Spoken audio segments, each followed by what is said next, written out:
मेरा नाम डॉक्टर जयदेव पंचवाग है। मैं MVD centre for hemifacial spasm and trigeminal neuralgia जो पूना में स्थित है, वहाँ पे न्यूरोसर्जन हूँ।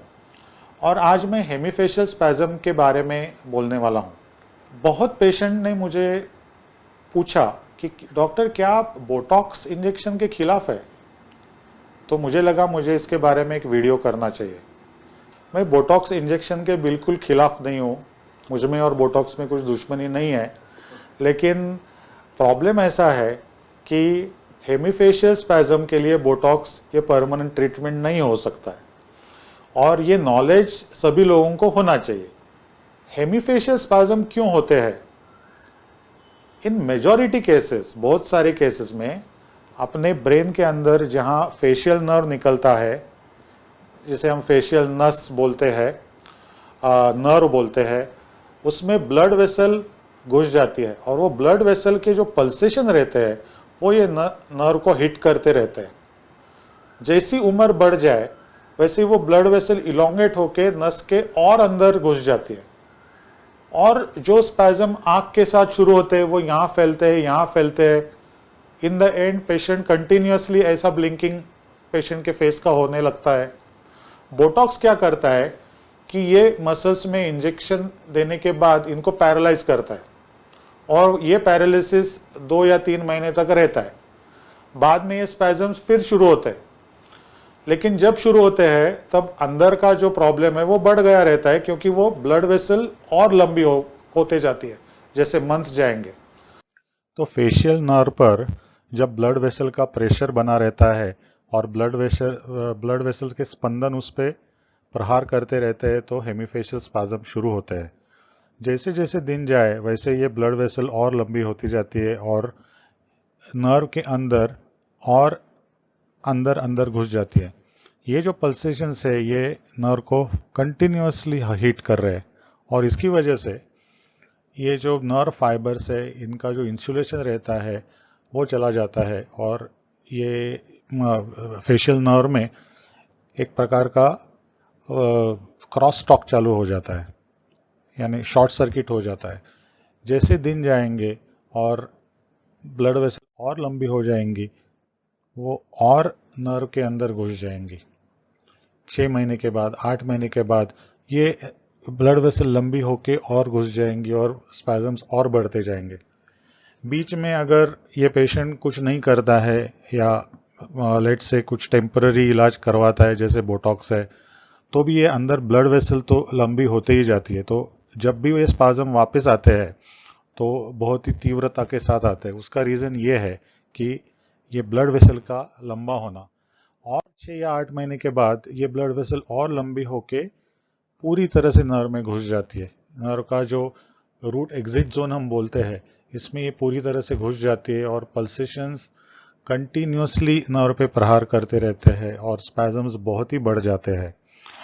ये जो स्टेज है ये बहुत एडवांस स्टेज है डिसीज़ का, और ये स्टेज का प्रॉब्लम ऐसा है कि जो नर्व के ऊपर आवरण रहता है और ब्लड वेसल के ऊपर आवरण रहता है वो एक दूसरे को चिपक जाते हैं कभी कभी, और फिर वो एक दूसरे से दूर करना कभी कभी मुश्किल हो जाता है।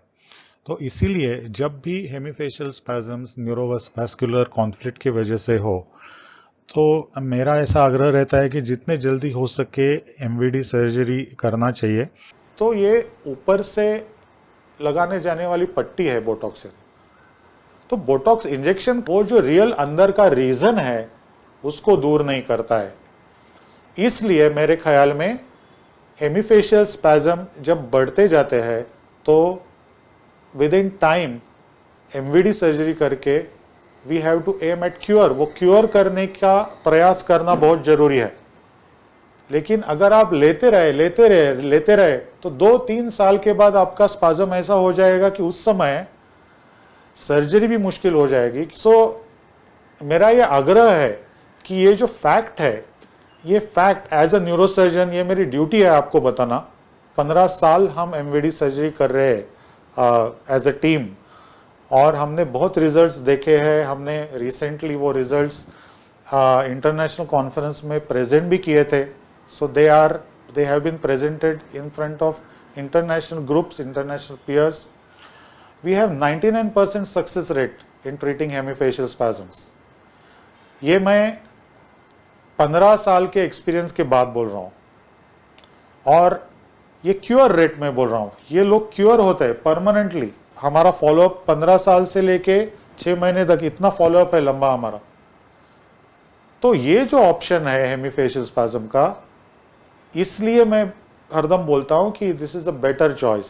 इसका रीजन और भी एक है दोस्तों कि हेमीफेशियल स्पैज्म ये सिर्फ कॉस्मेटिक बीमारी नहीं है. हेमीफेशियल स्पैज्म के बहुत पेशेंट ने मुझे बताया है कि डॉक्टर ये स्पैज्म की वजह से हमारी जिंदगी पूरी डिप्रेशन में चली गई है, हम शेल में गए हैं, हम बाहर जाने को भी डरते हैं कि स्पैज्म देख के कोई हंसे, कोई और कुछ बोले.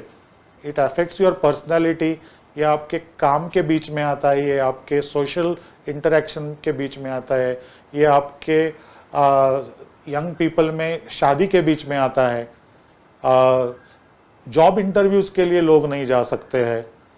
Simple enjoyment like going to movies difficult हो जाता है कि लोग क्या बोलेंगे.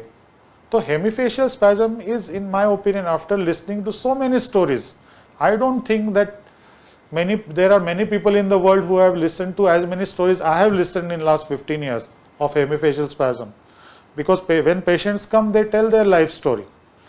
और वो भी कभी कभी मुझे बोलते हैं कि डॉक्टर हमारे फैमिली में कोई लोग हमें बोलते हैं कि अरे थोड़ा तो फ्लिकर हो रहा है तो ठीक है, कुछ प्रॉब्लम नहीं, लेकिन मुझे जो प्रॉब्लम हो रहा है वो मैं उनको बता नहीं सकता हूँ और सकती हूँ.